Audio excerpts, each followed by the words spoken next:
Welcome to this episode of the Upfront Podcast. As always, I'm your host, Nina Mueller, and this is a place where you get upfront conversations with people from all around the world, covering topics and stories that mainstream media usually doesn't address. You get to listen to differing opinions from experts, community leaders, thinkers, and influencers that might just get the ball rolling for you to have more in-depth conversations about unconventional topics that are important to our society and mutual understanding. Enjoy the show. The opinions and testimonies expressed by guests of the show are their own and do not necessarily reflect the opinion of myself or affiliates of this podcast.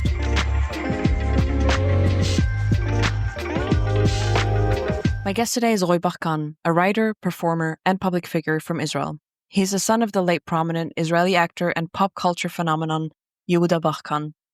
Roy wrote a book based on his life experiences that touches on many topics that you don't usually hear much about in quote-unquote proper society. We're talking about his life story, having celebrity friends with addiction, and how he ultimately landed himself in prison. He's also talking about what it is like living under the scrutiny of being in the public eye, his experience with overcoming addiction, and ultimately, we'll get to hear about the relationship to his late father. This is a content warning. This episode includes mentions of incarceration, addiction, substance abuse, and much more. Please be aware that the topics discussed may be triggering to some listeners. So, hi, Roy. It's a pleasure to have you on today. Pleasure to be here. So, first off, please tell me a bit about yourself. Roy Barkan, producer, writer, performer, 48 years old. Until 6 months ago from Tel Aviv, now a little bit north at a nice Moshav with my mom. Grew up in Ramat Sharon since I was born until the age of 24, something like that. I have one daughter. She's 15 years old. This is my 60 seconds about myself. So, what made you move to the north? I just wanted something quiet. I like in the last 31 years, I'm doing parties. I produce parties, and I in the nightlife. And I just wanted to take a break from all of the noise and the parties, and just to come and relax with the quiet and the view. It's perfect. But there's nothing going on with Lebanon in the north right now? No. Where you are, at least? I live near Afula. It's very quiet. No, nothing from Lebanon. Everything is very quiet and very peaceful. No, that's good. Yeah. Well, I hope it stays that way. Let's hope. We connected because you wrote a book and you told me about it. What is your book about? The book is about my life, like 2.5 years from my life. The book is divided to 3 chapters. The first chapter is like using cocaine, dealing cocaine, parties, sex, and rock and roll. Second part of the book is what's going on in Abu Kabir. It's the house, it's the prison that I was in. And the third chapter is the rehab center I went to. And what is connecting between the 3 main chapters is a big love story that I had with my girlfriend back then, something like that. People that read it just told me every time that it's a fascinating book, and it's 300 pages, and you can't leave the book. You must read it. You don't have any low spots in the book. It's interesting from the first page to the last page. That's always good to hear as an author. Yeah, it's very good. Yeah, I wrote it with a person. She was working at my father's office when she was young, and I met her during his Shiva. My father passed away in the Corona on 2020. And, I started to write the book. I didn't know if I'm writing a book or a script for a movie. And I started to write it when I was in the rehab center in Retorno. It's in Givat Bet Shemesh. And I wrote like 30, 40 pages. And then I stopped. I couldn't proceed with it. But I wrote a little bit, initials of what I'm going through. And then Mm-hmm. and we are talking that I was in the rehab center in 2007. And I'm talking about 2020. So she told me that this is what she do. She's writing books with the people and helping them. So I told her I have something almost ready. I just need to sit with someone and tell her the story. And that's what happened. And 6 months after, the book was out. The results are exactly like they hoped it to be. The young kids, not young, but like 16, 17 and up needs to read it because it shows you a lot of stuff that why is not not good, and even the so bad to even start with drugs, and it can really, really, really go through when you start doing it and you don't realize, and after like 2 months you start to feel it, and you must have it all the time, and you are starting to be an addict, and Mm-hmm. this is very, very, very, very, very, very hard, and to get out of it, it's almost impossible,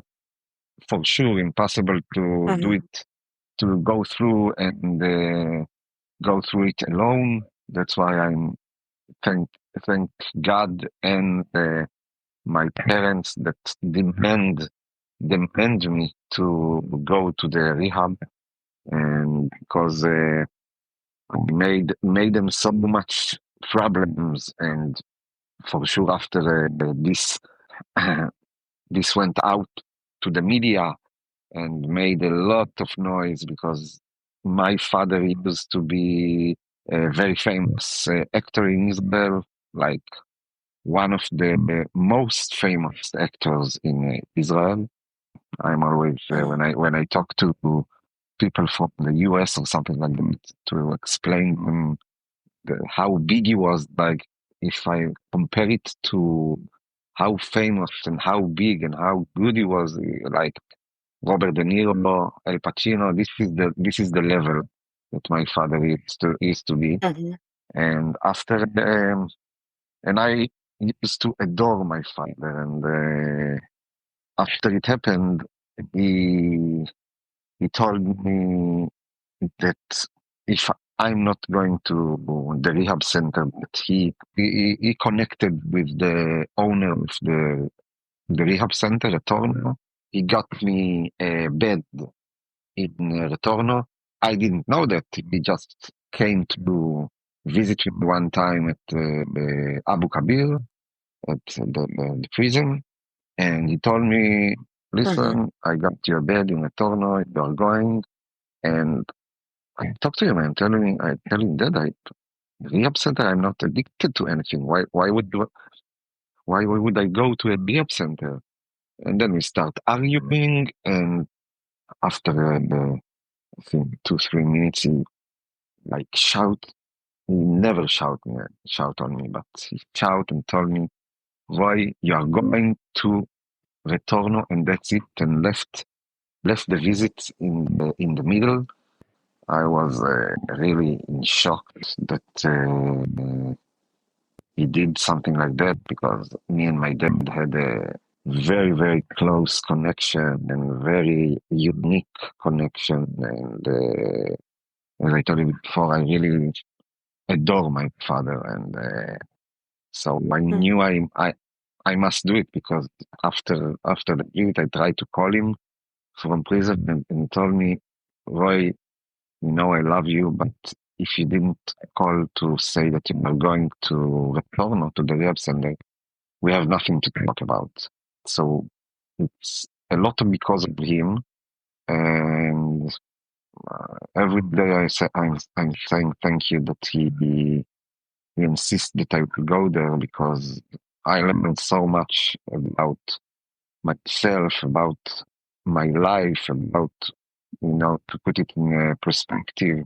I was, I heard such an awful stories over the violence, and I look up to the Mm-hmm. sky and say to God, what did I need to do it? I have such a good life, and really, and this is important to to say to anyone that start with doing drugs that it easily can go to very, very bad places.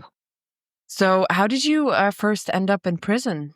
As I told you at the beginning, I just, did the cocaine with the friends, and after after I think a month, so I had a really famous singer that I used to hang out with him, and after 1 month, he was in a tour. He performed, and he introduced me to his dealer friend and told him, "Listen, this is Roy. Give him the same price you give me, and don't worry." So at the beginning, I really didn't need him because my friends always call and order the cocaine. But one time he wasn't there, and I called the dealer and I told him.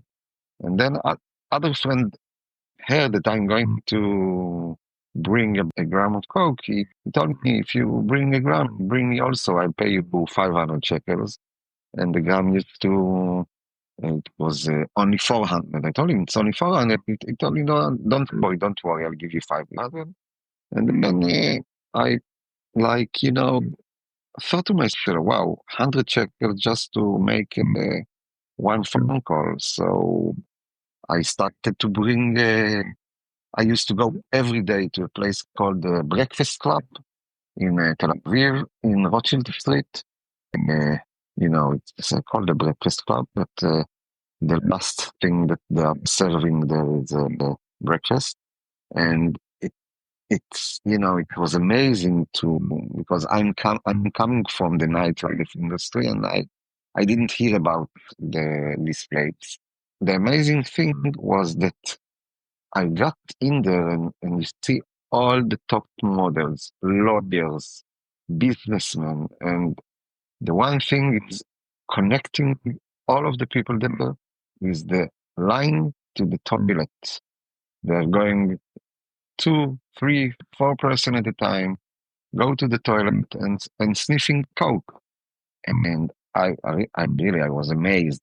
So very fast I was there, everybody that wants a gram of coke knew they could go to Roy Barkan and ask him, and he will deliver it. One time, like a guy came to me and told me, "Listen, I'm a friend of your friend Rani that lives in the US. He told me that I can come and you can hook me with 2 grams of coke." And it sounded a little fishy at first, but I had my friend Rani here like 3 or 4 weeks before, and it's before the WhatsApp came into our lives. We are talking about 2005. I remember that I tried to Mm-hmm. call Rani. I had his number at the US, but he didn't answer. But I thought to myself, what are the odds that someone new running tell me to come? And so I sold the 2 grams of coke. After 2 days, we met at another party and another 2 grams. And then I was at a party. I remember it. It was winter, and it was like a storm outside. And he told me, "Listen, come outside. I need the coke." And I told him, go inside. I'm not coming out. Look at the storm. And we started to argue for 2 minutes, and then I hung up on him, and I knew something wasn't right. I was very, very, very panicking because it didn't sound it didn't sound good. I had a feeling that something is not right.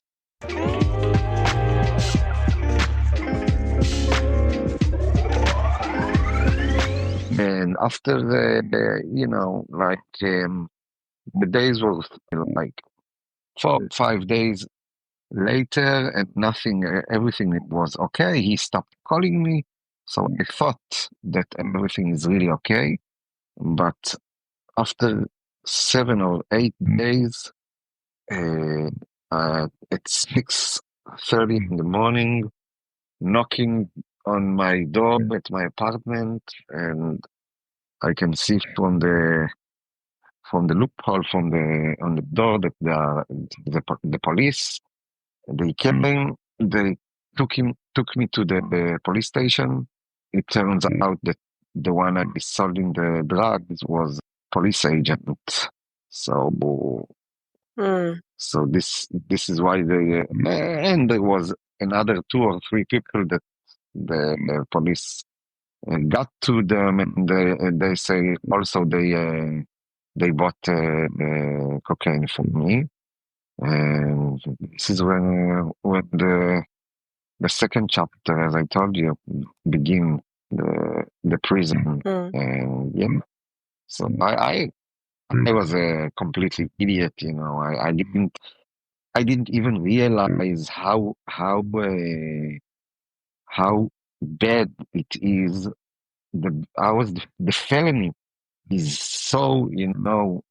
I thought to myself, because during that time I remember twice I had dreams that the police come and arrest me, like, you know, like a real dream that you are waking up and you thought it really happened. I thought to myself, because I was a good boy, never had any felonies, never I was, you know, and nothing happened to me.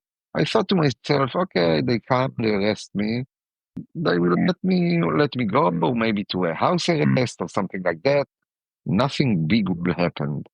But I didn't realize that to be a drug dealer, even though they made it like it's not Roy Barkan, it's like Pablo Escobar, because yeah, like the day after, my photo is in the cover of Maariv newspaper. Roy Barkan got arrested, used to sell drugs to all the industry, all the nightlife industry, and made the huge headlines. But it's never it's not it's even not interesting, because I did something wrong. I know I paid very, very, very big price on it to be in Abu Kabir in the beginning, 1.5 months, then go to a rehab center for 6 months after it to get my sentence, because you know the rehab center doesn't count for the day as a prison time. Yeah. So after that, the judge decided that it wasn't enough, and sentenced me 10 months in prison. So I paid big time, and you know, that's probably what I needed to pay. You know, my father, you know, he got to be very religious. The first thing he taught me is to grace, even if something bad happened to you, to grace it as you grace if something good happened to you. And the meaning that the meaning of it for my my story is to say great that the police arrest me when they arrest me, because if they were arresting me 1 year later, maybe I would bring a suitcase with a couple of kilos of cocaine.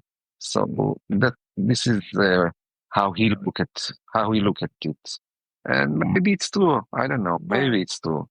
So But you were what we would call a small yeah, fish, no? You were not, I don't know, one of the main mm, distributors. So do you think your name or your yeah, father's name for had for anything to for do with like for why you were sure. No, targeted? not targeting, but Mm, for sure all the the headlines and the newspapers and hmm all of the news channel, every news channel was for sure. I was a really smart fish, but mm. the police wanted to make it PR for them, like they caught Pablo Escobar. I'm telling you, it's like that, and it really didn't even close to it.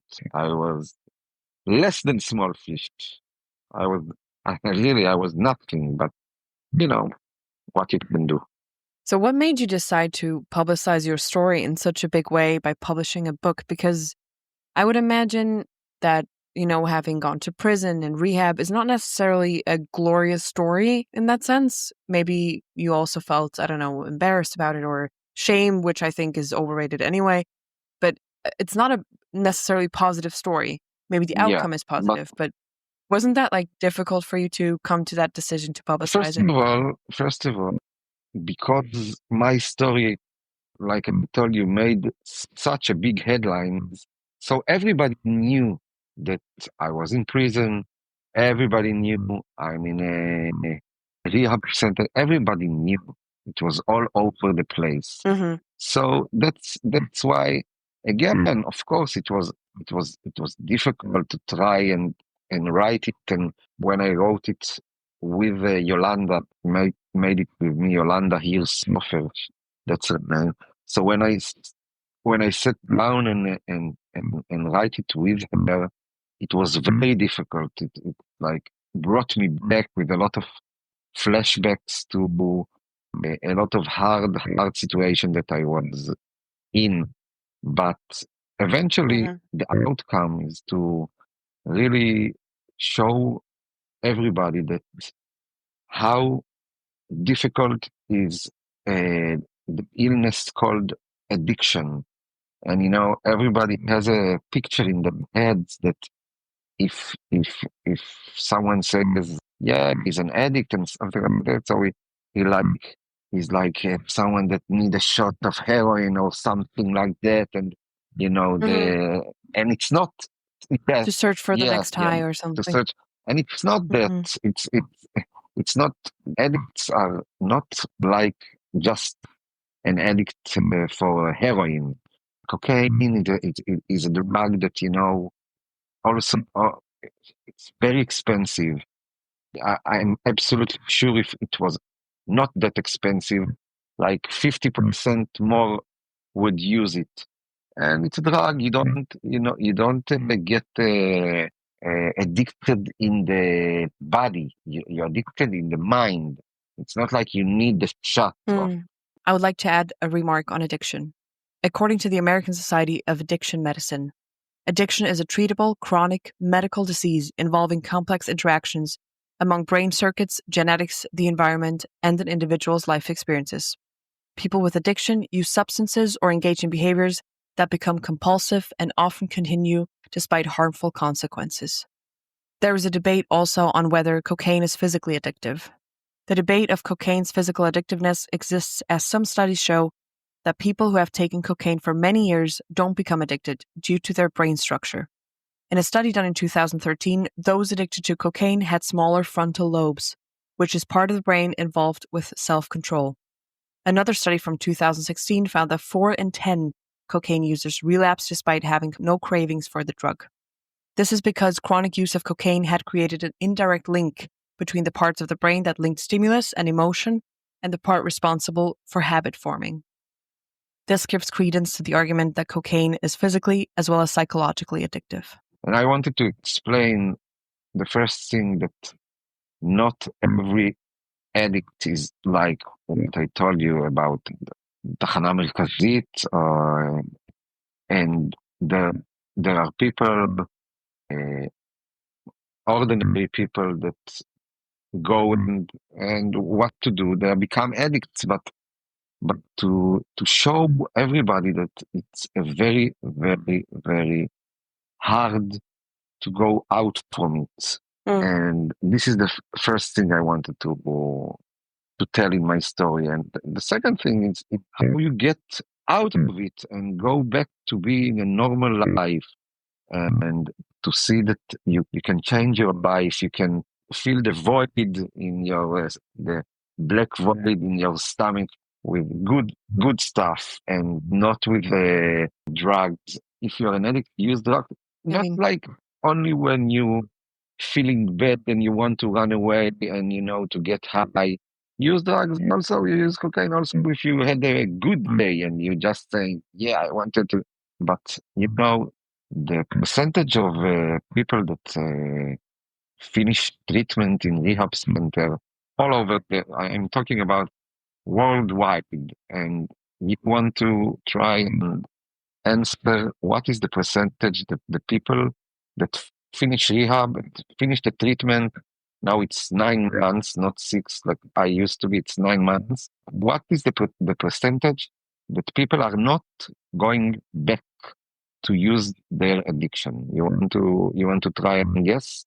I would think maybe 30%. So I'm going to tell you what amazing. It's only 2.5%. So it shows you how difficult it is to beat your addiction. And 2.5% are free of the yeah, addiction afterwards? 2.5% not Wow. going Okay. back using their addiction. There is someone addicted to alcohol, sex, gambling, drugs, shopping. But Yeah, all all kinds kinds. of addiction. But the treatment is the same for all of the addiction. Okay, I used to be in the Retorno, and I have people are addicted to lies, to internet, shopping, sex, food, all kind of addiction.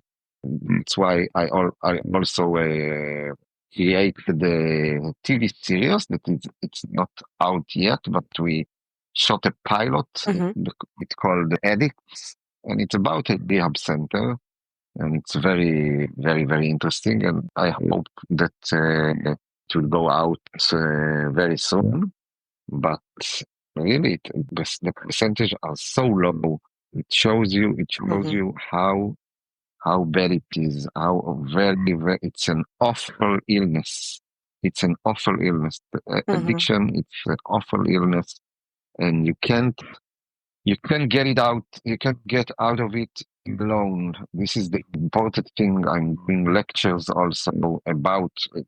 70% about the book and 30% of the book is only about 2.5 years from my life. In the lecture, I'm talking about also what happened after the arrest, after the prison, after the return, after everything.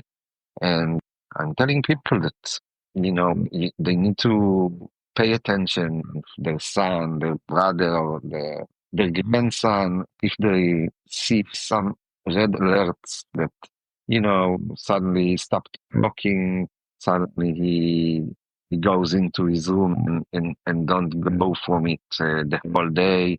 They need to talk to him.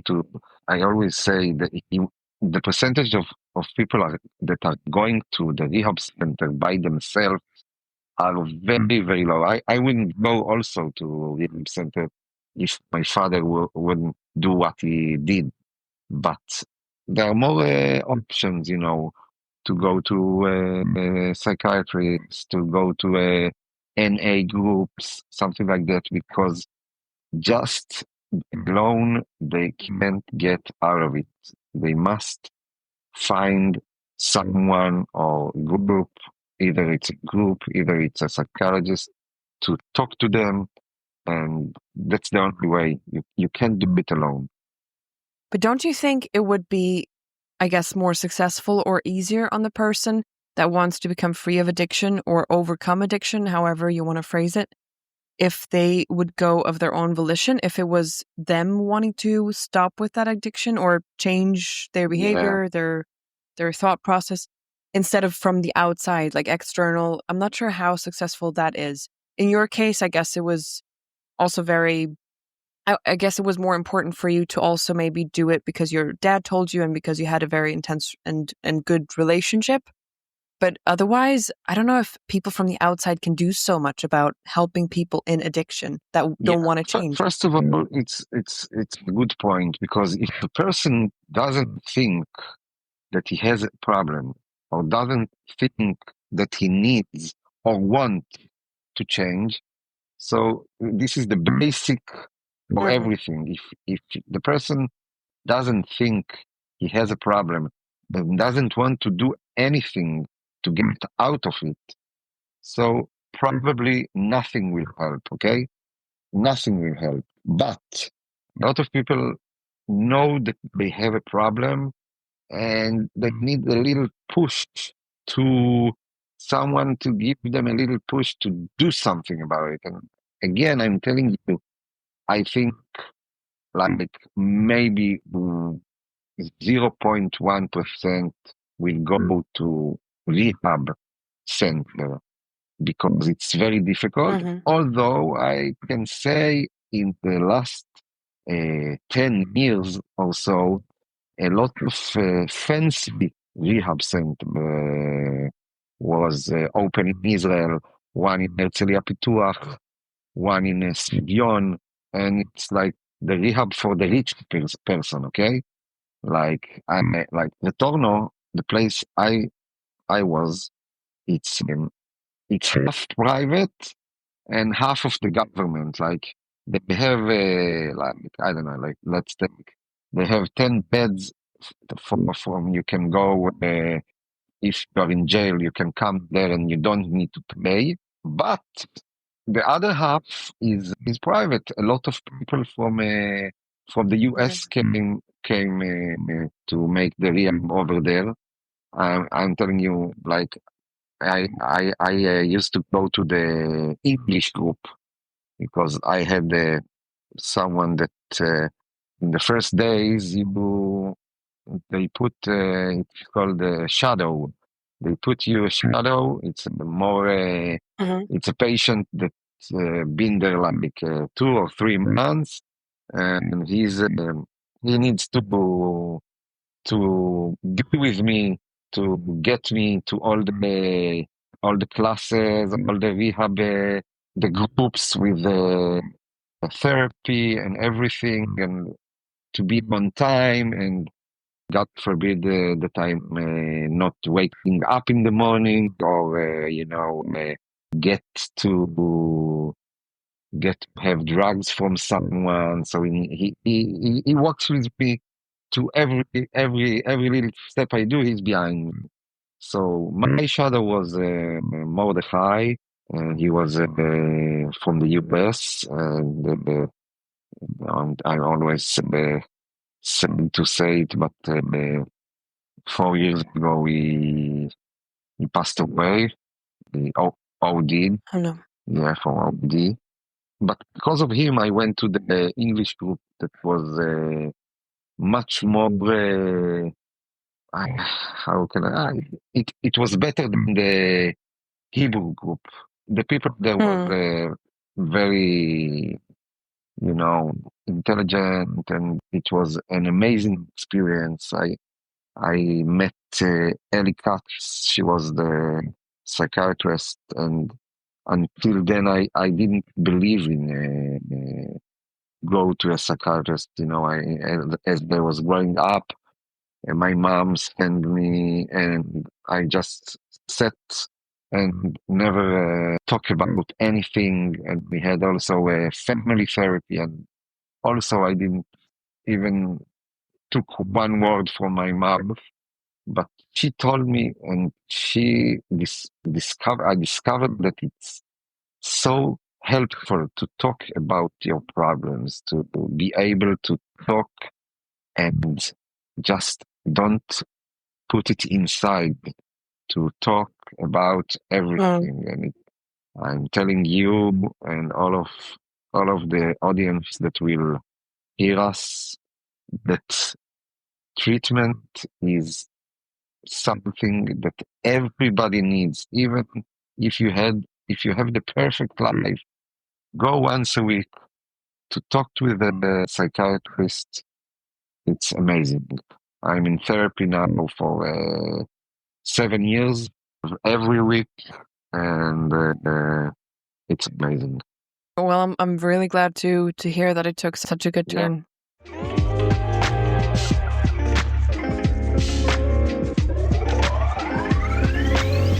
So, speaking of one of the big roles in your life, your dad, he was such an important Israeli cultural phenomenon and an actor and comedian, and he has influenced generations, really. I was wondering, how would you describe him? Mm. Listen, I tell you, my dad for me was everything. He was a person that never say a bad word about anyone, even if someone would talking so much shit about him. He always said to me, "Boy, listen, he can tell what he wants. I hope he has a good and successful life. Like, you know, always find the good in everything." And he was just an amazing person. Always helped anybody that wanted help and call him. Always, when people needed him for something, when they, the nowadays everybody are asking all of the stars, to made someone to tell him happy birthday, and so my Mhm. father, it was amazing. I always say it, because a lot of stars, say Avi, happy birthday and have a good life. My father, when I was, a lot of people through me asked.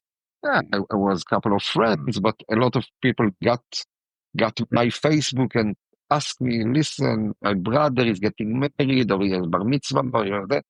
So I told my dad, "Listen, Yossi has a birthday, and you can just wish him a happy birthday." He said, "No, no, no, no, no. Listen, I want to know how many kids he have, what he loves to do, which soccer team he likes." He made like 1 minute of wishing movie to the person. So Mm. this was my father. He didn't believe in just do it and that's it.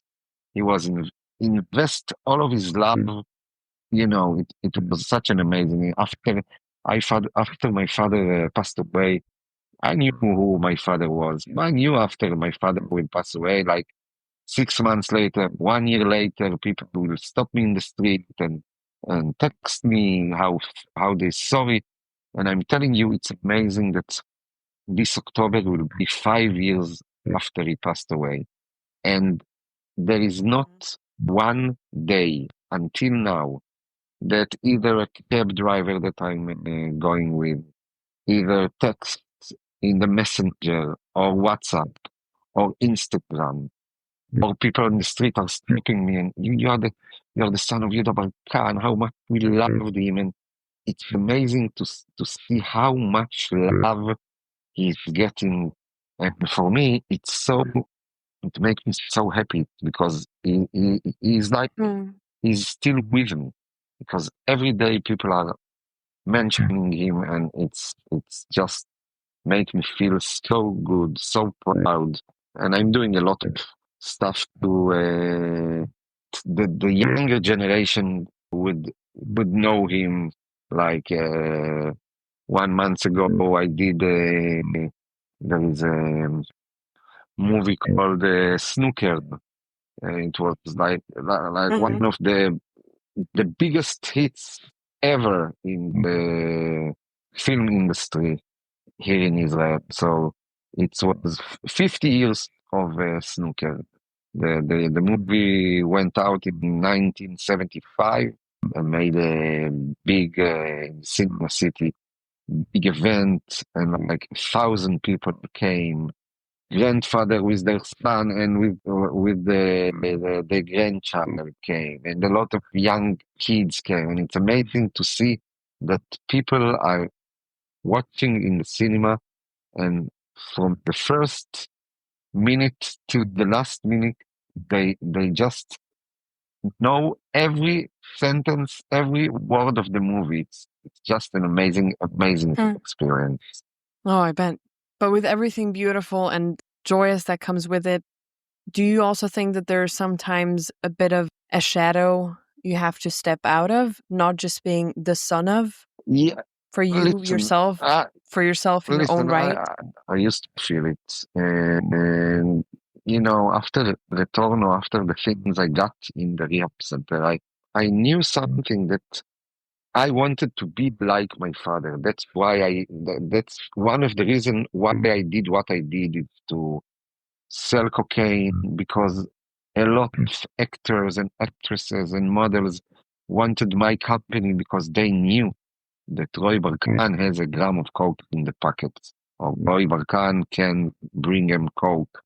Or not because of who No, your no, dad was? because not because who my dad, because Mm.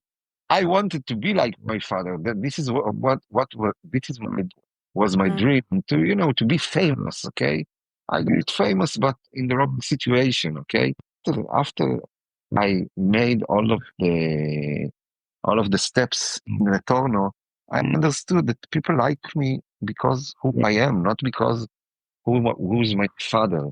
And if they like me, that's Mm. because who my father was. So sorry to say that, but them, yeah. Long years that I felt like it, that I in the shadow, but in the last years, I'm not feeling it at all. You're not feeling what at That I all? mean, yeah, Like being in the being in the shadow, yeah, shadow? Mm. yeah, Of him. Okay. I, I think it depends on, like, first of all, your age, your maturity, yeah, your life experience. But I think you can also turn that into a beautiful thing where you see yourself as the legacy of him and see it for the beauty that it is, where people come up to yeah, you and talk about your dad in an admiring way yeah, and all for that. sure. And I'm Mm. doing the best I can to talking with mayors of a lot of cities in Israel that will make streets with my father name, and it's going to happen in Tiberia, I think in a couple of months, and they're going to Mhm. make one cinema called After My Dad, one cinema in Cinema City in October, when it will be 5 years. And I'm doing all the shows to remind my father. It's like 50 years. Last year was 50 years, Charlie and a Half, and now it's snooker. In the 11th of June, it's 35 years for in Hebrew, it's Neshika Metzach. In English, it's called The Day We Met. And I'm doing a very big event with all of the actors. The events I do, it's first I'm hosting a panel of actors that used to play in the movie, and after it, we are screening the movie. All of the tickets are already almost sold out, so it's going to be again, I'm sure, a very emotional and funny and amazing event. In my life, I want to make sure that nobody forget, and the young people also, to get to know who was the Yehuda Barkan. Mm. How do you teach your daughter about who her grandfather, and then also with that or independently as well, who her dad is? Listen, my daughter is 15. She didn't read the Hmm. book yet. I hope not, I Yeah, guess. not yet. But I actually I think the next birthday, when she will be 16, I think I'll I'll Mhm. uh, I'll give her the book to read. She knew my father. She loved my father. And Mhm. about me, you can these days all of the children are in the internet. They read everything, so she knows, and we talk about it. And just have to explain her to not get to all the stuff we talked about earlier. And Mhm. her mother is raising her. She lives with her mother.